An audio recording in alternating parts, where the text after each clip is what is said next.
સુરતના પીપલોદમાં ISKCON mall પાસે કારના શોરૂમમાં આગ લાગવાની ઘટના બની હતી।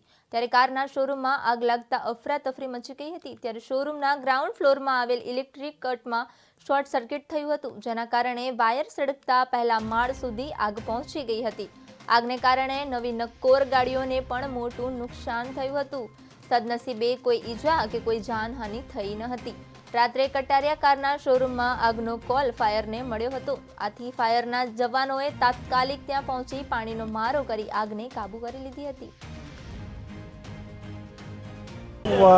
પીપલોદ રોડ છે, એના પર કટારિયાનો શોરૂમ છે।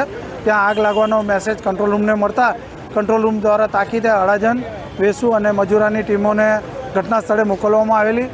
અહીંયા ઇલેક્ટ્રિક ડકમાં આગ લાગેલી હતી અને એના મારફત ઉપર આગ પસરેલી હતી। તાકીદે ફાયરની ટીમોએ આગ બુઝાવવાની કાર્યવાહી શરૂ કરેલી અને ઉપર તમામ માળો ચેક કરીને આગને કંટ્રોલમાં લીધી છે। અને સાંજનો સમય હોય, બધા કોઈ પણ સ્ટાફ અહીંયા હાજર નહોતો, એટલે અત્યાર સુધી કોઈ પણ જાનહાનિની સંખ્યા મળેલ નથી।